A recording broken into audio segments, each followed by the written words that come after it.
Pues buenas tardes a todas y a todos.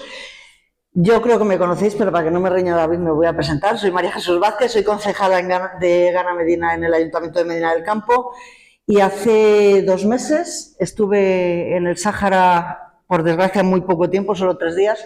Nos dio tiempo a ver muy pocas cosas. Estuve con Abdalaji, fue un placer, nos acogió en su casa como si fuéramos de la familia. Y pude comprobar el valor de esta gente, la determinación, lo claro que tienen que su país tienen que recuperarlo y que tienen todo el derecho a recuperarlo. Y pude ver la forma en la que viven, las necesidades que tienen, que son muchas, y también la lucha y lo claro que lo tienen y los solidarios que son y cómo trabajan juntos y cómo han conseguido en estos 50 años pasar de las tiendas de campaña con las que empezaron los campos de refugiados a tener hogares. Dependen, por desgracia, de la ayuda de países extranjeros, entre ellos España, aunque últimamente tenemos que reconocer que nuestro gobierno no lo ha hecho precisamente bien, ha metido la pata, a mi entender, estrepitosamente, y creo que tenemos una obligación con el pueblo saharaui como parte que fue de nuestro país, como pueblo hermano, y como responsabilidad en la situación en la que sufren ahora. No quiero contar mucho más porque estaba Juanfran, que estuvo hace un par de años, que estuvo mucho más tiempo, estuvo trabajando allí, que conoce mucho más la situación, y luego al final, si queréis, os cuento yo algo de cuando he estado, si ha habido alguna diferencia con la situación que cuenta él y demás, porque me parece que su testimonio es mucho más importante, o el de Abdalaji, que es el delegado del Frente Polisario en Castilla y León. Juan Francisco Rodríguez, Juanfran, es concejal de Izquierda Unida en Tordesillas y creo que puedes empezar cuando quieras, que vas a contar cosas mucho más interesantes. Vale, bueno, yo fui hace 2 años a los campos de refugiados, los viajes solidarios. Fui gracias también al Partido Comunista de España, porque bueno, financió parte del viaje y allí bueno, pues pude comprobar de primera mano lo que realmente es un pueblo muy bien organizado, con mucha determinación y bueno, las injusticias que está sufriendo. Lo que más me llamó la atención, y ahora lo veremos, es sin ninguna duda es cómo están perfectamente organizados, cómo es prácticamente un estado dentro de otro estado, cómo se coordinan y sobre todo cómo tienen la determinación de que en un futuro van a volver a su tierra. A mí la verdad es que me hicieron sentir muy orgulloso y bueno, ahora sí, si queréis os cuento un poco. David me ha dicho que lo que tenía que decir más o menos, pero como no le voy a hacer ni caso, pues voy a hacer lo que yo quiera, ¿vale? Yo creo que cuando se habla del conflicto saharaui, siempre hay que poner un poco en antecedentes. Bueno, hay que ir al periodo de la colonización de África, ¿no? 1985, la conferencia de Berlín, se reparte en África, lo que es actualmente, lo que es el Sáhara Occidental le corresponde a España, Marruecos a Francia, incluso hay un pacto de no agresión, es decir, que Marruecos Francia no podía aspirar al Sáhara y demás. Siglo XX, empiezan los movimientos de descolonización de África, también pasa en el Sáhara, ¿no?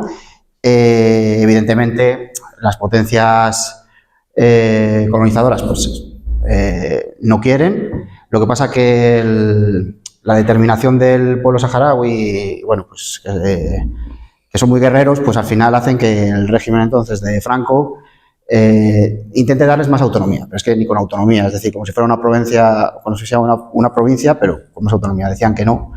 De hecho, empieza a haber huelgas y demás, en 1970, empieza a haber muchas manifestaciones muy reprimidas por la región. Y al final, en 1973, pues, fruto de todo ese fervor, se crea el Frente Polisario, y un Frente Polisario que enseguida se llega a hacer con el control de todo el territorio. De hecho, en palabras de la ONU, aparte de hablar del control de todo el territorio, se dice claramente, o sea, como una resolución, que el pueblo saharaui es autónomo y que no quiere ser incluido en otro país, en un claro bofetón a las ansias de Marruecos y de Mauritania, ¿no? Con todo esto, al final, en 1975, pues bueno, el rey de Marruecos, como no podía acceder al territorio, pues lanza la Marcha Verde, ¿no?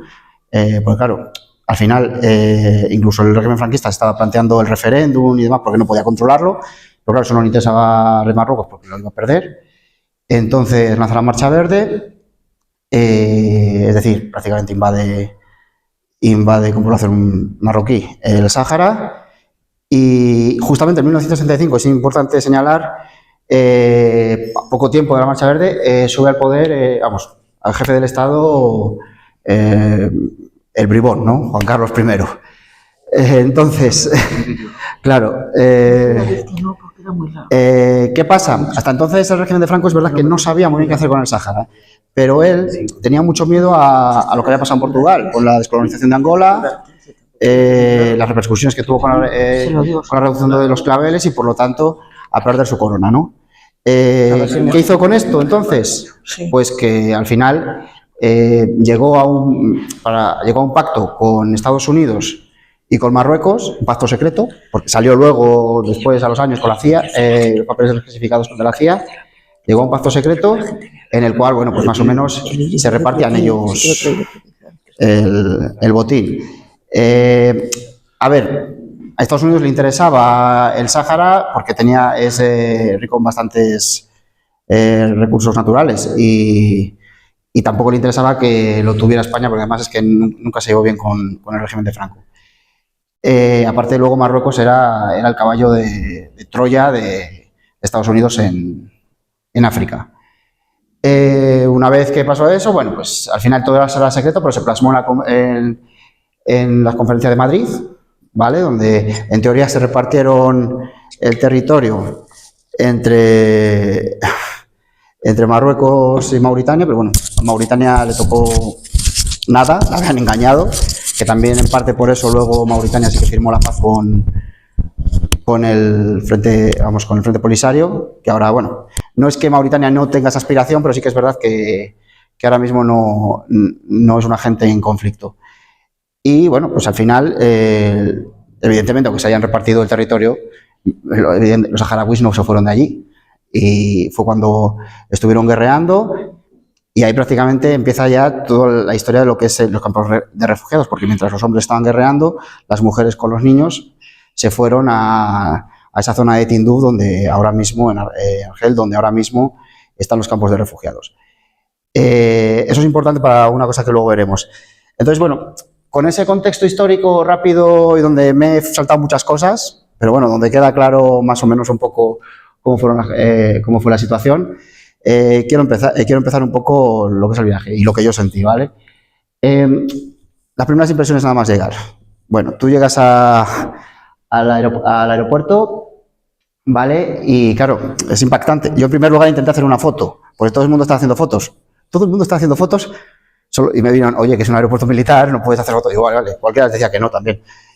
Entonces, claro, llegué al aeropuerto y de pronto aparecen, es que fue curiosísimo, porque de pronto aparece, claro, el impacto es brutal, porque aparecen los autobuses que te van a llevar, pero son autobuses, yo llamaba autobuses zombies, porque les falta una puerta, les falta un trozo, bueno, andan, lógicamente, son útiles.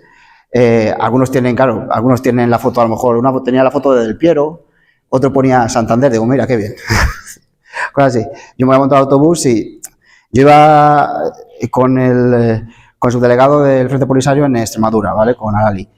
Entonces me dijo, no, tú en coche oficial. Digo, bueno, por todo lo alto. El coche oficial es aquel de allá, arriba. Ahí estoy metido. Qué bien, qué guay.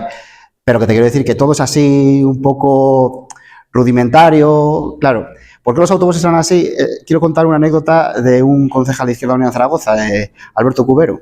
Alberto Cubero siempre, o sea, en una charla comentó que él, cuando era concejal del ayuntamiento, en ese periodo que gobernó la izquierda, cuando era concejal del ayuntamiento, pues tenía que desechar unos autobuses de la flota de Zaragoza. Y entonces dijo, vale, como lo han comprado otros, parte para los campos de refugiados saharauis y parte para Cuba. La derecha montó un pitote, o sea, y en realidad al final dice, la derecha prefería que esos autobuses fueran a chatarra, ¿sabes? Que se fueran a los campos de refugiados o a Cuba. A ver, al final, bueno, pues todos esos autobuses, toda esa flota y muchos de los materiales que hay en los campos de refugiados vienen de situaciones de este estilo, ¿vale? Bueno, como he dicho que es impactante, que vienen los autobuses, claro, todos vamos en caravanas, ¿no? Y nos van repartiendo en diferentes wilayas, por así decirlo. Bueno, para que nos hagamos una idea, hay 5, que son Auxerre, Smara, Yaila, Layún y Bujador, que bueno, que son como provincias, ¿vale? Luego dentro habría como poblados, que serían las dairas, y después como barrios o distritos. Bueno, luego también hay una capital administrativa que es Rabuni. Todo tienen nombres de las ciudades de donde vivían antes, ¿vale? A ver, quiero que quede claro que cuando yo hablo de provincias o hablo de pueblos, no es la imagen que vamos a tener aquí. Al final son como unidades administrativas un poco dentro de la organización, son campos de refugiados dentro de la organización. En realidad son grandes poblados, ¿vale? Yo, por ejemplo, a ver, para que nos hagamos una idea, yo estaba en la Huilaba de Esmara, creo que era la Daira de Hamsa y Distrito 5, ¿vale? Pues para tener claro dónde está cada persona. Al final veis que son poblados sin planificación ninguna. Es decir, ¿por qué? Pues porque esto viene de cuando he dicho antes que hubo la emigración al desierto, solo mujeres y demás. Entonces allí se pusieron primero con las jaimas, luego, bueno, pues empezaron a establecer un poco más, ¿no? Cuando se firmó la paz en 1990, vienen los hombres, empezaron a formar casas de adobe, pues, si van a tener para poder vivir mejor, ¿no? Incluso ahora ya el cemento está muy metido y ya se ve incluso ladrillo, alguna casa de ladrillo como, que se está haciendo, como veis aquí. Bueno, que la distribución es totalmente anárquica, es decir, no hay calles en sí, te puedes perder, aunque ellos se orientan perfectamente, es una pasada, se orientan por los apellidos sobre todo. Digamos que hay como un centro así muy anárquico, lleno de estas casas. Luego alrededor sí que es verdad que hay como zonas donde tienen a ganado, ¿sabes?, en rejas y tal, como queriéndolo apartar un poco de los olores y demás.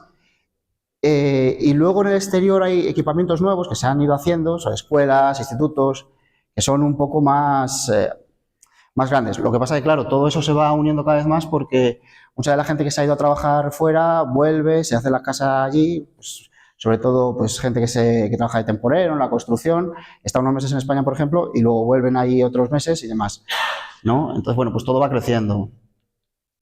Esto me parece muy curioso y es que es increíble cómo llegan los recursos a cada familia. A ver, tiene que quedar claro que allí yo no vi y nada me pareció que nadie pasara hambre, ¿vale? O sea, está todo muy bien organizado, es decir, a todo el mundo le llega una canasta básica, ¿vale? Lo que pasa es que es una canasta básica con alimentos básicos. Lo que pasa es que, claro, luego se complementa mucho porque mucha gente recibe ayuda del extranjero, porque, bueno, pues los lazos que se han hecho con las familias, con los niños y demás. Otros tienen pequeños comercios, que a mí esto me llama mucho la atención, es lo que más gracia me hizo, que claro, los comercios tienen nombre de comercios de aquí. Carrefour o Día, o incluso había un negocio de ruedas que tenía el nombre de Michelin, creo. Dicen, voy a Carrefour, ¿y qué me estás contando? ¿Sabes? Pero bueno, veis que además tienen bastantes comestibles y demás. Claro, eso, a ver, al final eso, bueno, no aporta una ayuda a la familia, ¿vale? Es que funciona todo como aportes pequeños. Vale, ¿cómo llega la ayuda perdón, aquí es que si no, a los campamentos? Vale, fundamentalmente hablo de la recepción de las caravanas solidarias. Aquí hay un trabajo espectacular de organización, la ayuda prácticamente es toda exterior, pero en lo que se refiere a alimentos, una organización espectacular y un trabajo espectacular entre la Media Luna Roja Saharaui y el gobierno del Frente Polisario, ¿vale? O sea, es como se mimetizan, tienen una estructura a través de la cual hacen llegar la comida a la gente, los recursos, espectacular. Bueno, según llega digamos, a las oficinas centrales de la Mediana Roja Saharaui, allí se clasifican los alimentos, se mira la fecha de caducidad, se mira, muy importante, para la gente que envía cosas que no tengan cerdo, evidentemente, que eso nos lo recalcaron. Prefieren siempre alimentos no perecederos, como es natural. Y ahí se clasifica todo, ¿vale? Bueno, pues por ejemplo, si son medicamentos, pues al Ministerio de Salud. Si son ropa, pues equipamiento y cooperación. Es decir, se va clasificando, ¿vale? Hay otras cosas, por ejemplo, que, a ver, normalmente se prefiere que ahí vayan alimentos, ¿vale? Pero hay otras acciones que prefieren que vayan como proyectos. Es decir, ¿qué son proyectos? Pues proyectos son, pues digamos, colaboración de asociaciones, colaboración de ayuntamientos, colaboración de ACNUR mismamente. A ver, no son anárquicos, ¿vale? Es decir, el Frente Polisario, a través de sus delegados y demás, o sea, manda una lista de necesidades. Entonces, les dice a los diplomáticos de cada país, dice, tenéis que trabajar sobre estas necesidades. ¿Qué pasa? Que, claro, muchas veces los pueblos o las asociaciones, pero es que yo prefiero ayudar en esto. Pues, como hay muchas necesidades, pues se tacha de abajo, o sea, no hay ningún problema. De hecho, una cosa muy curiosa que me pasó a mí es que fuimos a varias escuelas y recuerdo que guarderías, hay un problema con las guarderías porque, bueno, ahora veremos, para la guardería no es una educación obligatoria, entonces tampoco se invierte tanto ahí, entonces hay muchos problemas estructurales. Entonces la alcaldesa de allí, bueno, a mí me presentaban concejal de Izquierda Unida en Tordesillas, a por él. Dice, no, porque tal, ayuda aquí, tal y cual, y digo, hombre, yo puedo hacer lo que pueda. Yo traslado la petición. Es decir, también las alcaldesas se buscan la vida, o sea, pero claro, esa necesidad ya está transmitida al gobierno. Entonces el gobierno ya la sabe. Si, por ejemplo, a través de un proyecto se arreglara esa escuela, o sea, vamos a esa guardería, se tacha y ya está. No habría problema. Es decir, se trabaja con una jerarquía de necesidades, pero bueno, si hay una asociación que quiere trabajar sobre otra, pues también, evidentemente, se deja. Bueno, se recibe el alimento en la caravana de la sede central de la Luna Roja Saharaui, se clasifican los productos y se distribuyen a las diferentes wilabas, ¿vale? Y esta va a las dairas. Y las dairas es ahí lo importante, ¿vale? Porque los ayuntamientos son los que le hacen llegar a todas las familias. Ellos tienen perfectamente una lista de qué gente vive en cada casa y las necesidades. Entonces, cada cesta básica es diferente en función también del número de miembros y demás. Sí que es verdad que es importante porque tienen un stock de 3 meses de alimento por si acaso hay alguna necesidad, ¿vale? Agua. Bueno, estos son donde almacenan el agua, ¿vale? A mí me hizo mucha gracia. Y a los niños también, porque se dedican a saltar encima de ellas y salen las madres corriendo que se bajen de ahí. Evidentemente el agua es un bien bastante apreciado. El agua se almacena en estas, que también lo distribuyen los ayuntamientos, se almacenan en estos depósitos que son de goma. También pueden ir por tuberías. Eso es a través de un proyecto de ACNUR. ACNUR todavía se ven en obras que se están metiendo las tuberías y demás. Y bueno, se distribuye, y bueno, pues eso, se almacena ahí y de ahí se va cogiendo. También lo llevan camiones y demás para almacenarlo, ¿vale?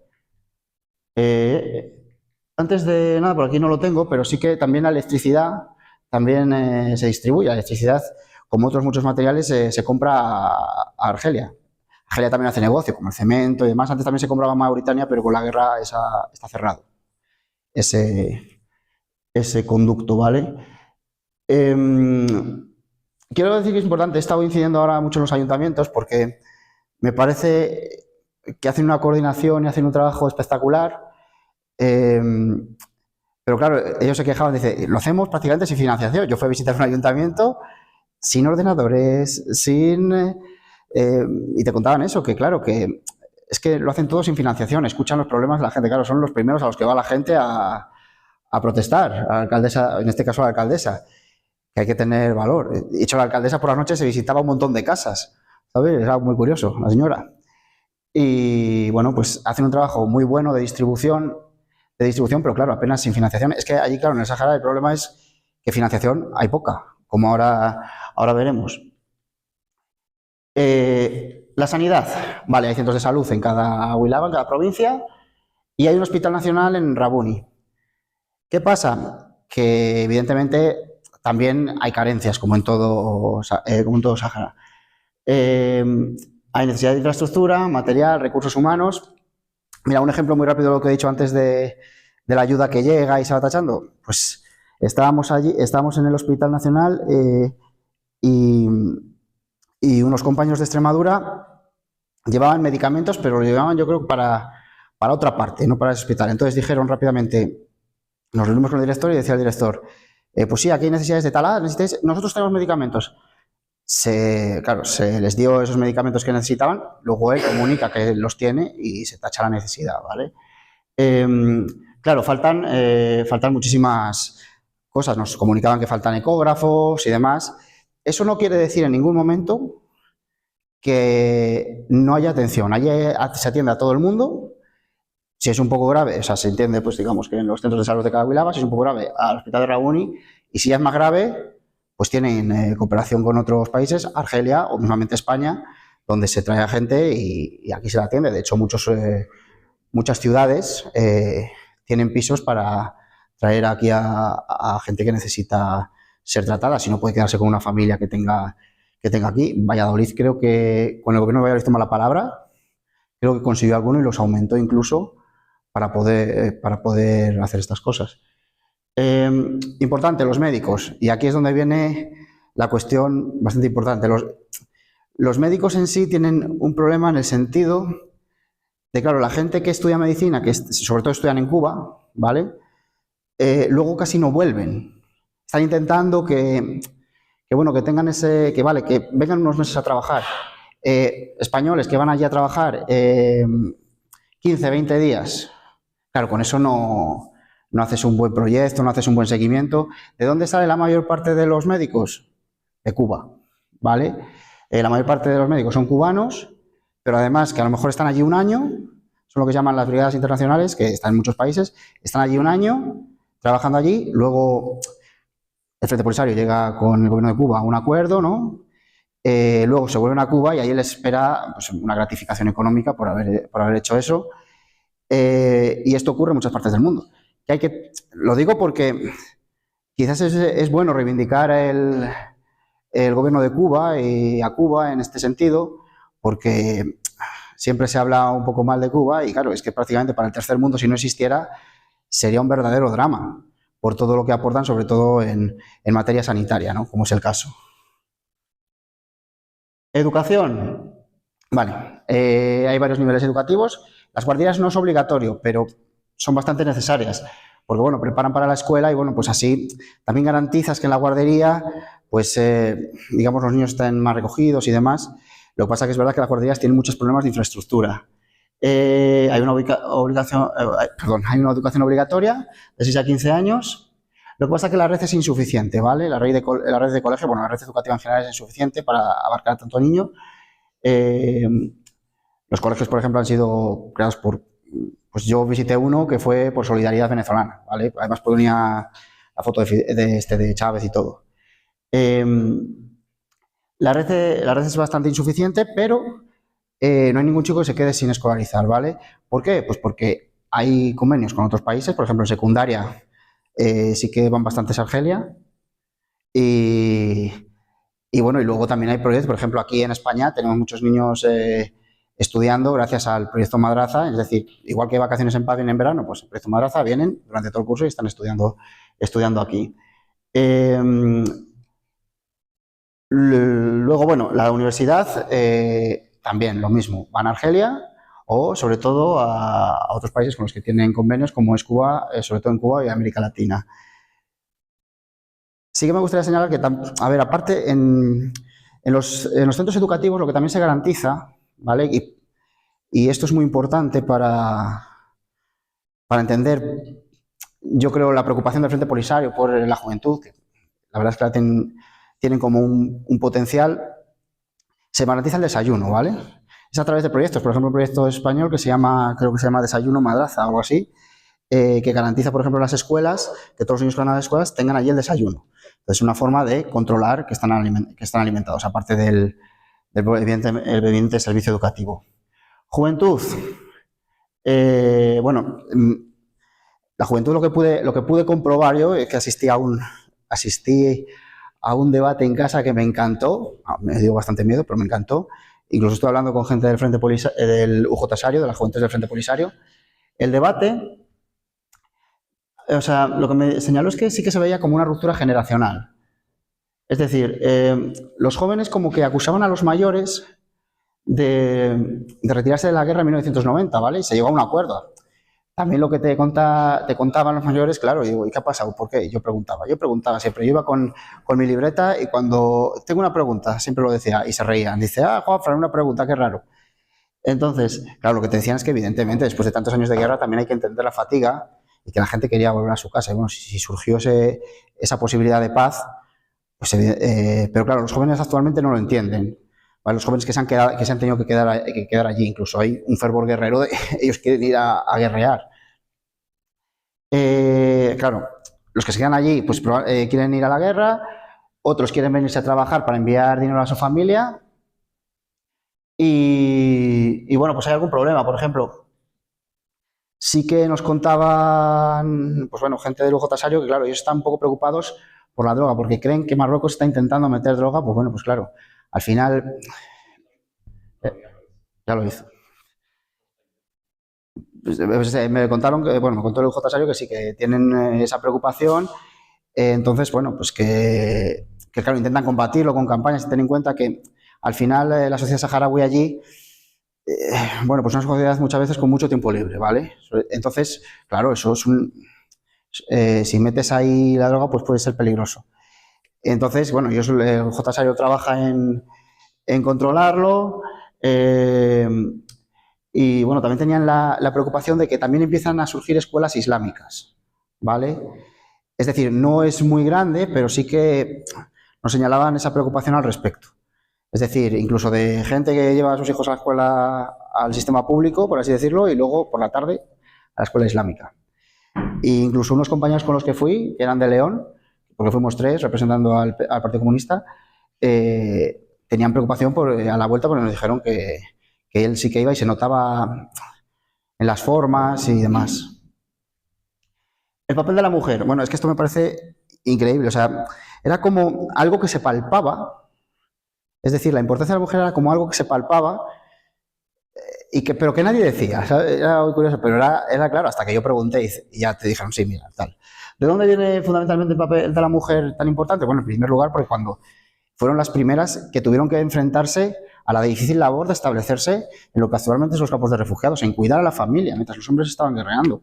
Entonces, claro, eso, no sé, es como que les ha forjado un carácter espectacular. Son las profesoras y maestras, ¿por qué? Porque, a ver, allí no es que no cobren, pero la gente se paga cuando hay dinero.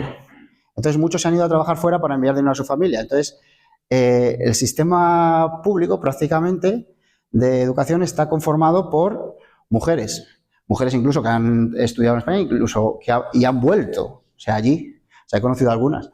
En la administración local ocupan bastantes puestos de responsabilidad. Es verdad que a lo mejor según ascienden no tantos, pero en la local muchos. Y luego hay muchos proyectos, sobre todo en tema de huertos y demás. De hecho, conocí uno que creo que era con financiación extremeña, que bueno, pues se generan huertos donde, pues eso, para generar tejido productivo y algunos, pues bueno, pensando en la mujer. El ocio. El ocio es que a mí me llama mucho la atención, porque yo en 10 días creo que estuve, 10 días y allí, luego uno de vuelta y otro de... Sí. Y en 10 días me dio tiempo al de Saharaui a adorarlo y a cogerle asco. Porque aquí estaba todo el día bebiendo eso. Me parece increíble, me parece perfecta la fórmula, porque es decir, allí son mucho de ir a casas, y claro, son 3 vasos, ¿no? El primer vaso es amargo como la vida, el segundo dulce como la muerte, el tercero suave como la muerte. Y te piras para casa. Es como la medida perfecta, porque las visitas no molesten, ¿vale? Entonces, no sé, a mí me encantó el té, pero sí que es verdad que era mucho té al día y con mucho azúcar. Entonces pasan mucho tiempo en eso, dentro de las casas, hablando y demás, en torno al té, los niños jugando en la calle. La verdad es que, no sé, es como toda una aventura. Sí me gusta, bueno, ya para terminar, unas conclusiones.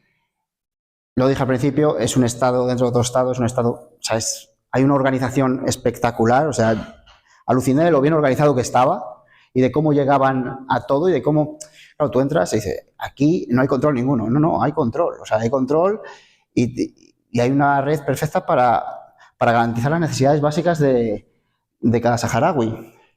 Ellos siguen convencidos de que van a volver.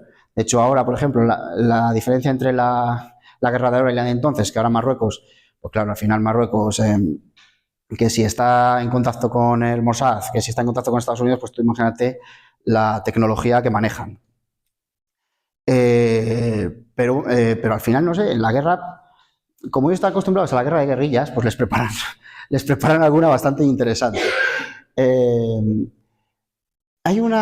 Claro, al final son muchos años allí, entonces muchas de las estructuras que se hicieron ahora pues ya empiezan a estar envejecidas, entonces hay como un debate interno que nos transmitía el ministro de Sanidad, sobre todo con el tema del hospital de Rabuni, entre hacerlo nuevo o adecentarlo.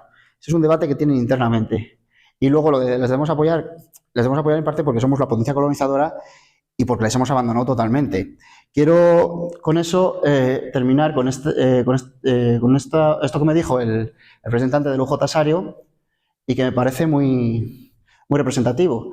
Como partido del UJ Sario nos da las gracias. España es hermano del pueblo saharaui, pero el gobierno español debe volver a la justicia, porque la carta de Pedro Sánchez al gobierno marroquí diciendo que el Sáhara es marroquí es dura. Intentamos hacer presión al gobierno. Es decir, ojo, esto es importante porque dice el gobierno de Pedro Sánchez, pero no habla de Izquierda Unida, no habla del PC. Es decir, yo cuando volví de ahí, es verdad que están cabreados con el PSOE, pero no sé, me hicieron sentir un orgullo de militar en Izquierda Unida espectacular. O sea, para ellos somos una organización con una coherencia increíble, pero a todas luces. O sea, también me lo contaba José Sarrión. De hecho, cuando estaba en el aeropuerto de ida, mandé una foto, digo, camino al campo de refugiados, saharaui. Y me dijo, cuando vuelvas, me cuentas. Y me contó que él cuando porque estuvo con una interparlamentaria aquí de las Cortes de Castilla y León, y dice, hombre, según entre yo, procurador de Izquierda Unida, apartaron a Tudanca, apartaron a todos, y ahora todos a poner. O sea, es una de las cosas que te hace sentir orgulloso de militar donde militas, que bueno, pues que a veces no es fácil, ¿no? Pero yo también creo que hay que tenerlo importante, porque de la misma forma que eso me hizo sentir orgullo, a la vez también me hizo sentir rabia de estar en el gobierno y no poder torcer la mano del Partido Socialista en lo que está siendo una auténtica vale, eso, perdón. Entonces, bueno, lo único que quiero decir es que desde luego fue una experiencia bastante gratificante y que desde entonces, bueno, estoy comprometidísimo con el pueblo saharaui. Ya está, por mi parte. Voy a aprovechar ya, ahora sí que después de que lo ha contado Juanfran, voy a hablar un poco de la visita. Corta, fue casi más largo el viaje que la estancia allí, porque estuvimos 14 horas a la ida y como 18 a la vuelta, una cosa así. Fue un viaje eterno, pero mereció la pena. Fueron 3 días, yo fui con el Ayuntamiento de Medina del Campo, que fuimos a ver proyectos con la intención o esa es la intención que propuso el Ayuntamiento de colaborar con alguno de los proyectos. Vimos una escuela, por desgracia pillamos vacaciones porque estaban en Ramadán, pero estuvieron los niños, pudimos verles, actuaron para nosotros, cantaron y tal, vimos los planes del colegio, estuvimos en el hospital, vimos las necesidades que tienes. A mí me sorprendió mucho la gestión femenina. La mayoría de los cargos públicos, es más, en uno de los sitios eran todo mujeres. Cómo tienen iniciativas. El huerto, estuvimos en un huerto, que ver en el desierto un huerto sorprende, aunque estaba ya recogido y demás, pero se veía verde, era una especie de oasis en medio del desierto, que lo gestionaba una mujer. cómo la escuela la gestionaba una mujer, cómo los centros gestionaban una mujer, cómo en sitios donde los hombres tenían cargos, las mujeres estaban siempre al lado, cómo tenían responsabilidades. Y vimos muchas carencias, pero sí que lo que decía Juanfran, la claridad meridiana de que van a volver la tienen asumida, tienen muy claro que quieren volver, que es su tierra y que tienen todo el derecho y que van a volver. La organización es impresionante, de la solidaridad entre ellos es impresionante y la acogida que dan a los visitantes, yo puedo garantizarla, estuve en su casa, estuve en la casa de nuestro del delegado en Castilla y León y pude comprobar que la acogida es estupenda. Estuvimos el último día en una fiesta que celebraban, si no me equivoco, las mujeres en homenaje al trabajo que habían hecho sus madres para establecerse y demás, y fue fantástico. O sea, la celebración, la forma de celebrar con los pocos recursos, pero estando todos unidos y el comportamiento de toda la sociedad junta, sobre todo eran la mayoría mujeres, fue estupendo. En cuanto al té, pues a mí lo que me fascina es ver hacer el té, porque me parece tan difícil y tan complicado que me parece fascinante. Yo, que sabéis que soy de tomar las cosas sin azúcar, pues está dulce, pero bueno, pues está bien. Me pasa lo que a Juanfran, que de vez en cuando pues tampoco está mal, pero lo que me fascina es ver cómo lo hacen, y eso yo creo que también simboliza mucho la forma, la personalidad del pueblo saharaui, la constancia, la paciencia, el concentrarse en hacer el trabajo bien, en que las cosas queden perfectas. La elaboración del té es un poco eso, y creo que el pueblo saharaui en parte es eso. Yo creo que debemos apoyarla. Yo me siento muy orgullosa de estar donde estoy, lo he dicho muchas veces, muy satisfecha y muy cómoda, y pienso seguir estándola. Así que tenemos a Gema, perdona, se me ha olvidado el apellido. Santa Elena, que lleva 22 años acogiendo niños, que forma parte del grupo de Medina que acoge niños, y yo creo que su testimonio puede ser importante, por lo menos que nos cuente un poco cómo funcionan o cómo funciona esto y cómo se puede animar la gente a participar en el proyecto. Pues la verdad que sí, llevamos 22 años acogiendo a niños. Para mí, ahora mismo puedo decir que es la experiencia más bonita que he tenido en mi vida, junto a la de tener a mis propios hijos. Tengo 6 niños saharauis, digo tengo porque aunque algunos ya son muy mayores, tengo ya un niño de 30 años, pues yo sigo teniendo mucha comunicación con ellos. Se han casado.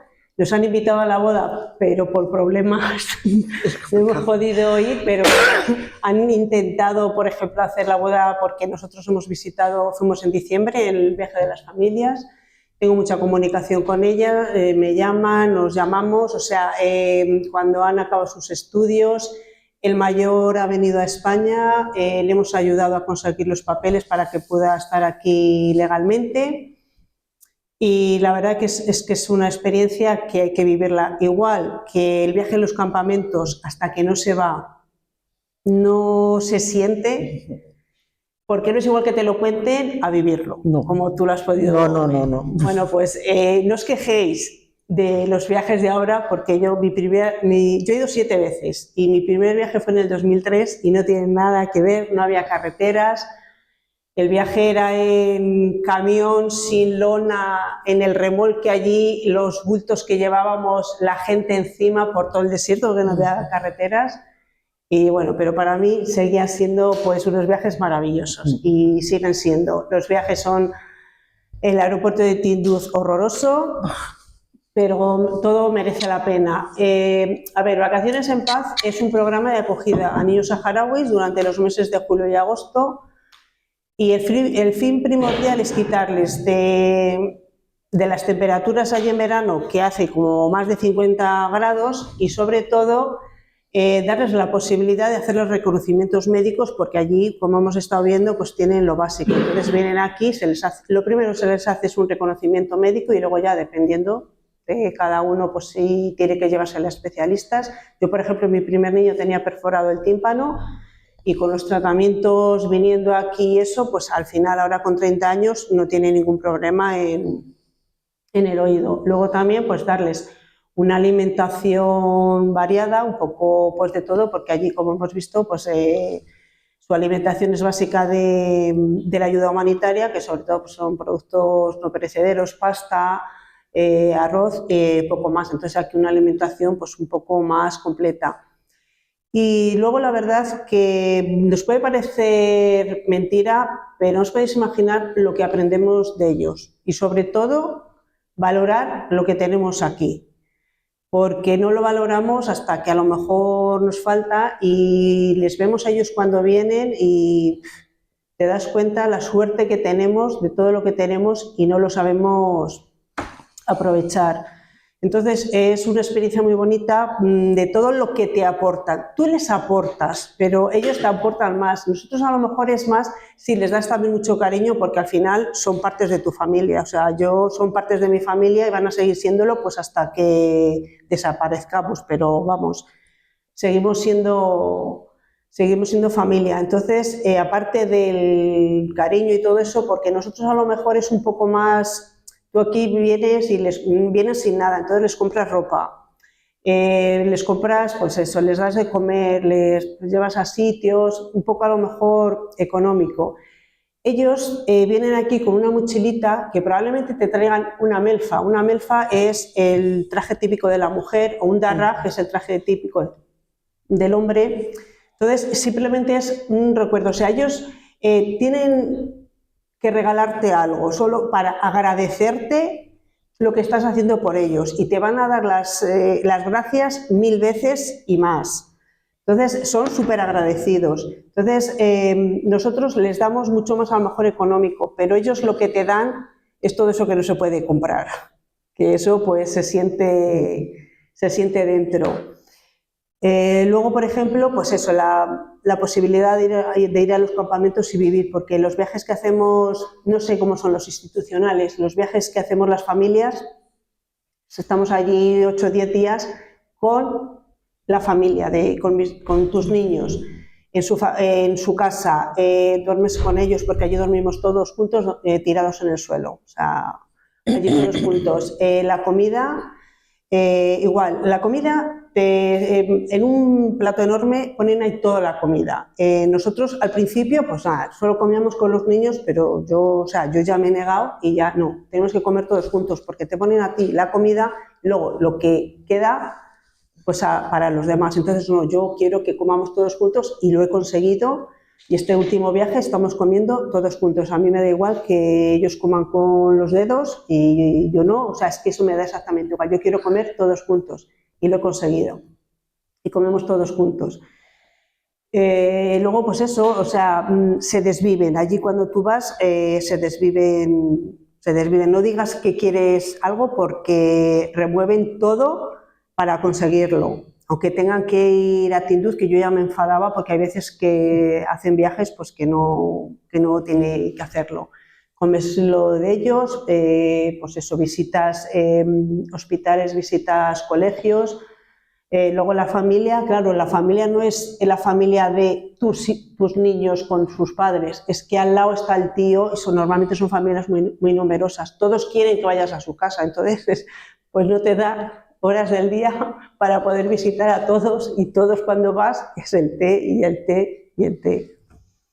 Entonces, pues bueno, pero la verdad que es una experiencia muy bonita. Pero bueno, además de todo esto, pues tenemos otro programa, que es el programa Madrasa, que es el programa inverso. Los niños vienen, o sea, en vacaciones en paz vienen en julio y agosto, y el programa Madrasa viene cuando los niños se van en septiembre y regresan cuando los niños vienen, están durante todo el año escolar estudiando aquí. Y luego también la asociación, pues hacemos otro tipo de colaboración, como por ejemplo la caravana humanitaria que precisamente ha salido ayer rumbo a los campamentos, un tráiler que no os lo podéis imaginar cómo iba cargado, que digo, cuando abran esas puertas no sé si no se vendrá algo para abajo, porque vamos, cargado pues de alimentos, de material sanitario, material higiénico, equipos de clínicas dentales que nos han cedido los equipos.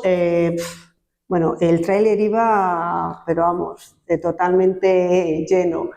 Luego otro programa también que se ha realizado el mes de febrero ha sido que ha participado la Asociación de Valladolid, ha sido el programa Caravana 4x4 Solidario con la Asociación Rivas Madrid, que han estado como 15 días así, que han llevan desde España vehículos. La Asociación de Valladolid ha llevado una ambulancia y una furgoneta, ellos conduciendo, pero la han llevado lleno de, pues, de material y de alimentos. Entonces, con todos los vehículos y el resto de España han ido 22 personas y 22 vehículos y 38 personas. Han llevado los vehículos hasta Alicante, en Alicante lo han cargado en el ferry, hasta Orán, y luego en Orán, pues conduciendo los vehículos unos 2.000 kilómetros hasta los campamentos saharauis, y luego, como ha explicado el compañero, pues allí ya con la media Luna Roja, pues allí ya lo han distribuido, y luego se han dedicado durante esos 15 días a realizar proyectos, como por ejemplo uno ha sido en colaboración también con unos profesores catalanes de un aula de informática. Pues aquí se han estado dedicando a poner enchufes, cables, poner los letreros de los colegios, y los profesores catalanes pues enseñando allí a profesores informática. Otro proyecto también en el que han colaborado ha sido en un aula de discapacitados hacer una sala de fisio para que les puedan dar masajes y cosas de fisio, y luego, por ejemplo, en los suelos, pues llenarlos como, ¿cómo se llama? Como goma eva o goma espuma, y eso para que puedan, pues que para las personas con discapacidad, pues que puedan allí pues realizar sus actividades. Y luego pues han visitado todas las wilayas, han ayudado en lo que ha podido. Entonces sí que es verdad que el programa que más llama la atención o por el que más somos conocidos es el programa Vacaciones en Paz de los Niños, pero se realizan otra serie de actividades y de colaboraciones. Pues muchas gracias. Pues Abdallah Amar es el representante del Frente Polisario en Castilla y León, y yo creo que también es importante escuchar lo que tiene que contarnos. Te pongo el micro y así. Vale, ya está. Bien, buenas tardes, ya buenas noches casi. Agradecer a los que han organizado Izquierda Unida por tenernos siempre en la mente. Como hablaba el compañero, hay un Fran saharaui que dice: no te olvides de dos, el que te ha ayudado y el que está en el otro bando. Evidentemente nosotros no nos cansamos de decir, agradecer a esta organización desde casi de los años 80 a estar acompañándonos en todos los momentos. Y eso es de agradecer cuando estás en los momentos difíciles, saber quién te ayuda y quién te pone zancadillas en el camino. Evidentemente no puede ser. No podemos ponernos en la misma balanza, ni el mismo peso, en el corazón, ni en la mano. Por lo tanto, el pueblo saharaui sabe quién le ha estado acompañando durante estos 50 años, que se dice pronto. Dentro de unos meses se cumplen 50 años de la invasión del territorio del Sáhara Occidental después del abandono vergonzoso del Estado español. No vamos a decir los españoles porque son la otra cara de la moneda que nos han echado la mano durante estos 50 años.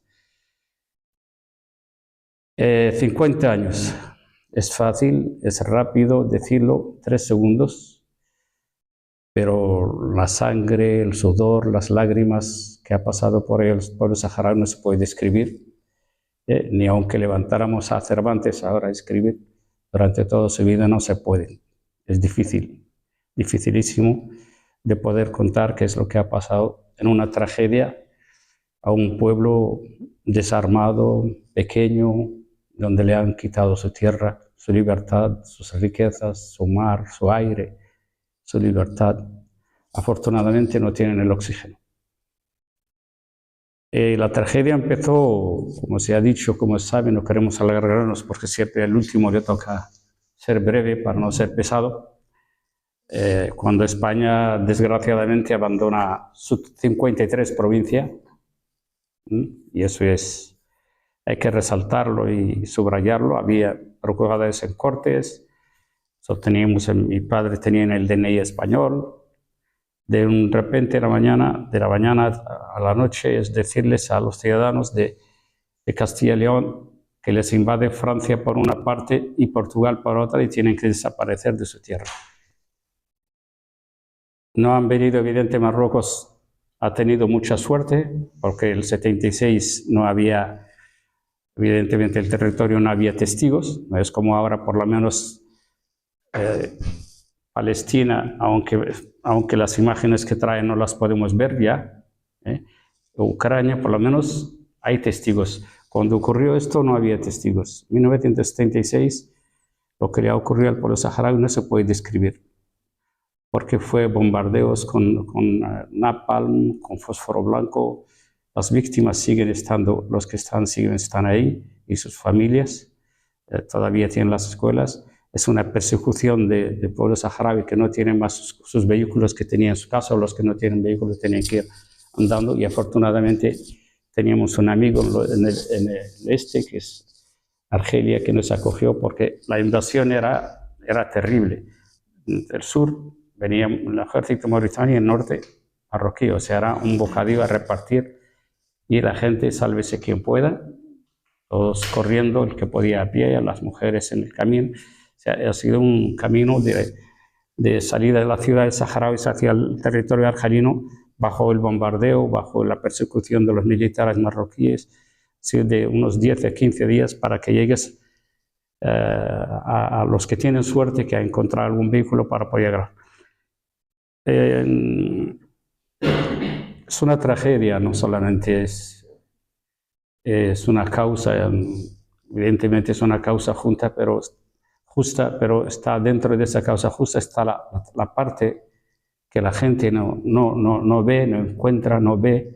Ahora se ven los campamentos de refugiados que hemos visto. Se ha visto cómo se ha levantado eso en 50 años. Los primeros años no había nada, absolutamente, era un desierto como esta mesa.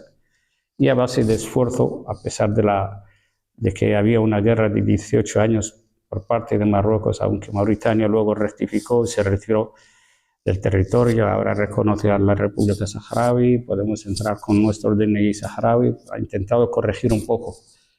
El que no ha intentado corregir es el gobierno de España. Cada vez que tenemos en la mente de que va a corregir, pues lo que se hace es una segunda y una tercera traición.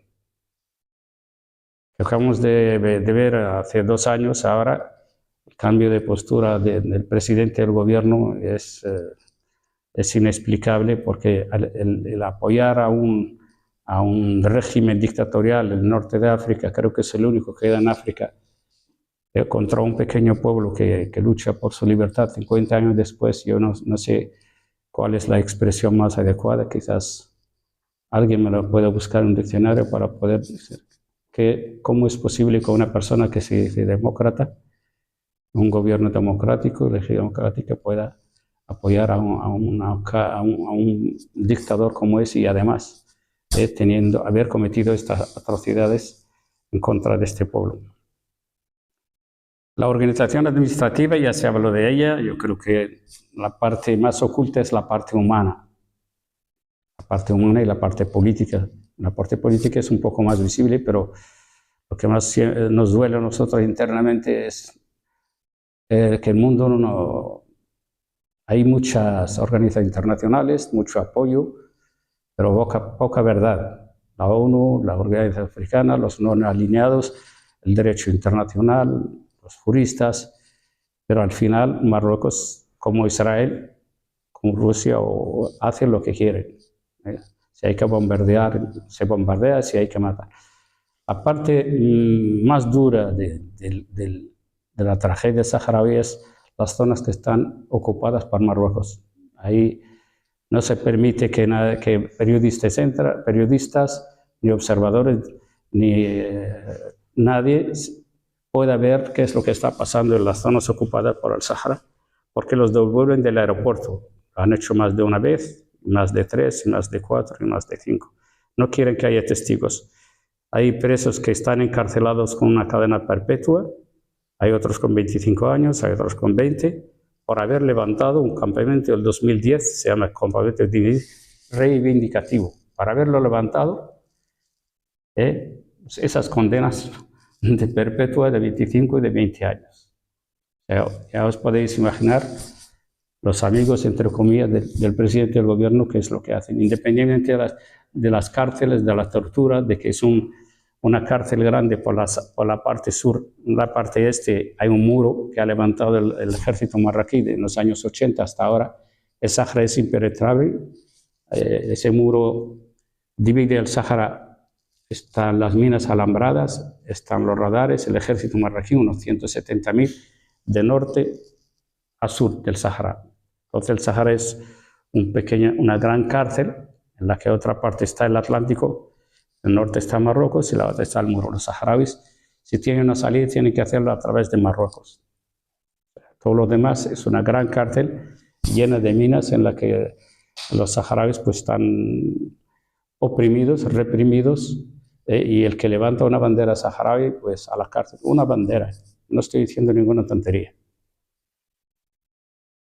Para resumir, y ya les dejo, si tienen alguna pregunta, que ya les digo que en 50 años es difícil de poder concretar cosas. Lo que hemos visto es un poco lo que se ha levantado en estos últimos 20 años.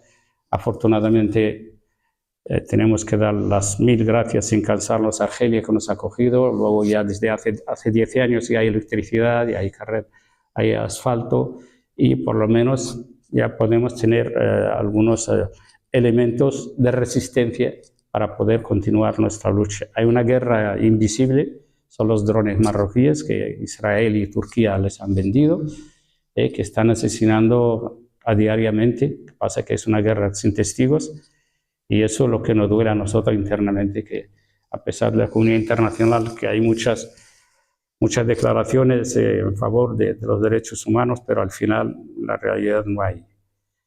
Ya no confiamos ni en el derecho internacional, ni en las Naciones Unidas, ni absolutamente nada, porque son 50 años de abandono.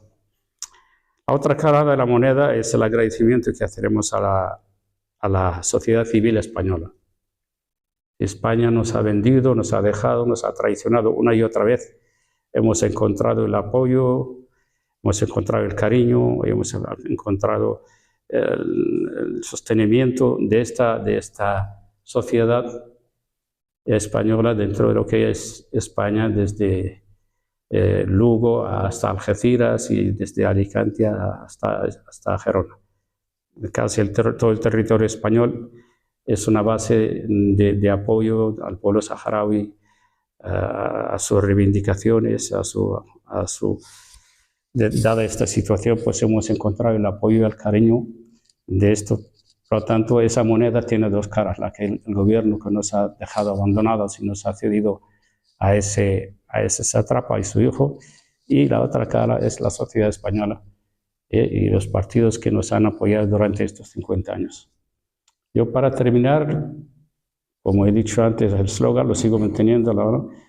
Quiero agradecer a los amigos del pueblo saharaui en Castilla y León, y concretamente a los que están presentes con nosotros, tenemos aquí a Blanca, tenemos a Ángel, de la Sociedad Amigos del Pueblo Saharaui, que unos días cargan los camiones, otros reciben a los niños, otros van a los campamentos a ver, otros pasan la noche sin dormir haciendo proyectos.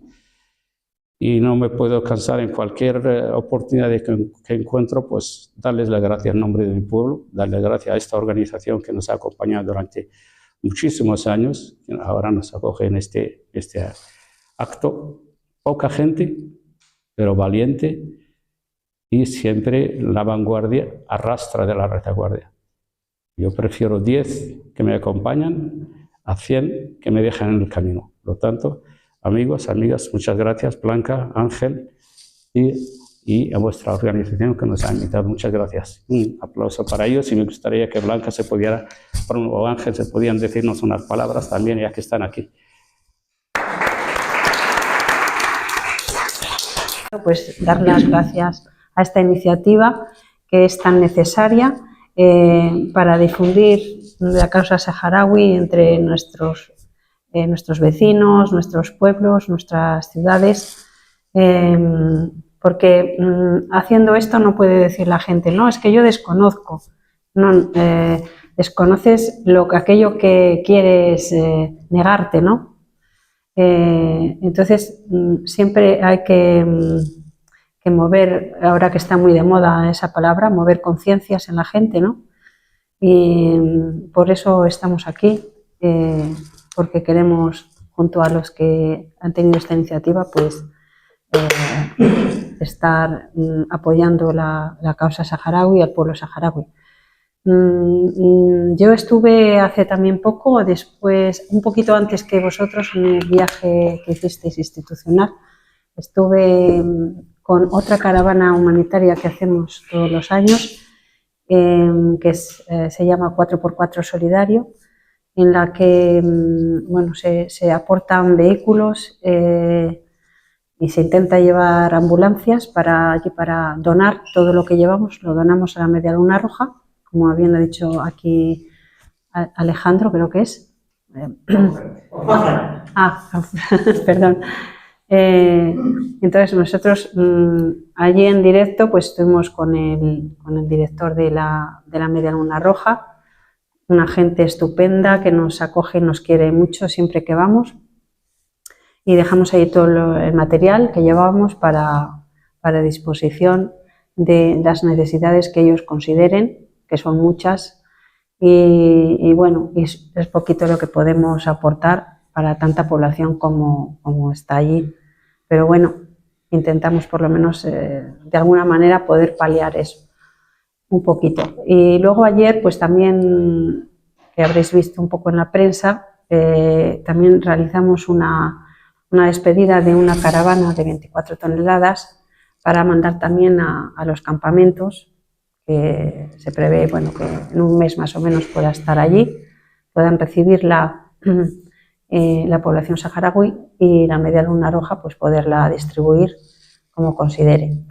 Esta labor pues la hacemos a lo largo de todo el año, ¿no? Empezamos en octubre y hacemos campaña en los colegios, en los ayuntamientos, y resaltar que este año aquí el Ayuntamiento de Medina del Campo ha padrinado la caravana con un gran éxito, por cierto, porque se han recogido bastante material, entre bueno, pañales, compresas, alimentos, bastantes alimentos, material de limpieza. Bien, muy bien, la población, como siempre digo, que vengo a este pueblo, es un pueblo a tener en cuenta siempre. Medina, sus ciudadanos son muy solidarios y representan igual también un papel muy importante, muy significativo en Vacaciones en Paz, porque es el pueblo que mayor niños trae de la comunidad, o sea, de la provincia de Valladolid. Entonces, bueno, junto con Chema, perdón, que está siempre también ahí colaborando al pie del cañón y buscando familias de acogida y visitando los colegios. Y también quería agradecértelo personalmente, también a tu marido. Pero bueno, en el tema de Vacaciones en Paz eres bueno, mucho más activa, porque es, como decimos, un poco las mujeres a veces somos un poco el filón ese que entramos, aunque luego entren los demás, pero siempre marcamos un poco la iniciativa de las cosas. Y bueno, pues tampoco me quiero extender mucho más. No sé si queréis hacer alguna pregunta. Yo lo que vi en los campamentos cuando estuve es una evolución en un aspecto, tiene como para mi visión dos aspectos muy positivos, que es la fortaleza y el mantenimiento de la población saharaui en su interior. Son gente que se mantiene ahí, que te da un ejemplo de todo, a nivel humano, a nivel de compartir, de solidaridad contigo cuando vas, de agradecimiento, de hermandad. Bueno, no terminaría de decir calificativos positivos. La influencia claramente de los campamentos, lo que decía Gemma, pues ha evolucionado. ¿Cómo ha evolucionado? Pues también imitando un poco cosas de las personas que vamos allí, y que también llevamos cosas que bueno, que ya no son tan sui generis de su cultura, pero como yo digo, los pueblos tienen que crecer, tienen que evolucionar, y debemos ayudarles a eso.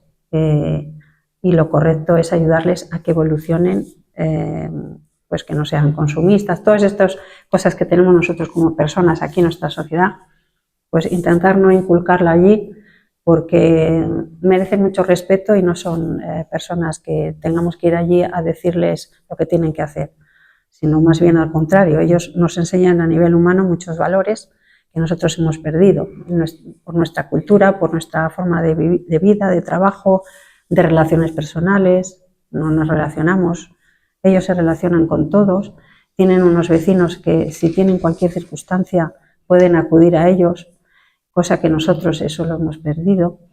En fin, que esos aspectos han ganado mucho. Luego un poco cuando ha entrado la luz, pues hay un poco una marabunda de... Tú vas allí por la noche y está todo lleno de luces. Antes ibas y pues era un desierto pues sin luz. Entonces, claro, a nosotros pues no dices, pues qué bonito, fíjate que ves las estrellas y todo eso. Pero luego piensas, no, es que ellos tienen el mismo derecho que yo a tener luz en su barrio, en su zona, ¿no? Pero eso al principio te choca, ¿no? Y dices, vaya la que han preparado aquí con las luciérnagas estas, con esto, con otro. Pero bueno, es una pequeña anécdota que es sin importancia, ¿no? Pero lo fundamental no han cambiado. O sea, siguen resistiendo y siguen esperando a poder salir de este territorio tan duro donde ellos viven. Y nada más, bueno, dar las gracias también al delegado. ¿Queréis alguna pregunta o si damos las gracias y terminamos? Pues yo tengo una pregunta. A ver, yo quería preguntar, tengo entendido que no hay estudios superiores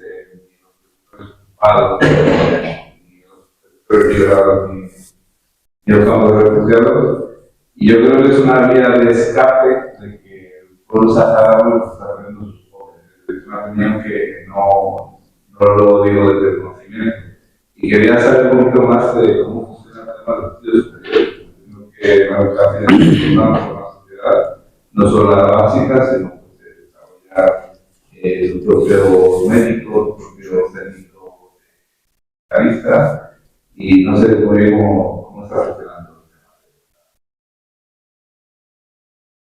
Bueno, la educación superior funciona de la siguiente manera. Es el gobierno saharaui que hace una especie de protocolos con los países que reconocen el Estado saharaui como Estado. Concretamente, el 75-80% de los estudios superiores se hacen en Argelia. 70% casi. Y el 30%, el resto se hace concretamente en Cuba. Luego tenemos algunos estudiantes de una forma esporádica, que algún país que concede unas becas muy limitadas, 5, 10. A veces un país pues, se ofrece dentro de la Unión Africana, hay lo que es una especie de concurso de dar, como el Sáhara es miembro de la Unión Africana, pues dar becas a los estudiantes de los países más necesitados. Entonces, estamos en el primer orden en ese, porque somos refugiados y nos dan prioridad. Entonces, creo que cada 2 años dan 10 becas o por ahí. Pero la columna vertebral está entre Argelia y Cuba. Esos son los... Venían aquí a España también cuando alguna comunidad autónoma ofrece becas y tal.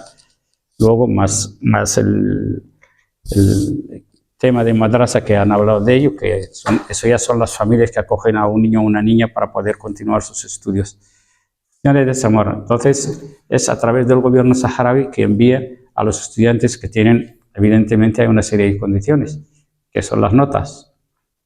Entonces, a priori, los que tienen mejores notas, evidentemente, son los que van a las universidades de Argelia con beca y con internado. Y en Cuba también pasa lo mismo. Algún otro país sí que ofrece, pero de una forma muy limitada. Esto es más o menos cómo funciona el tema de estudios superiores. Pero entonces, con esto terminamos. Gracias.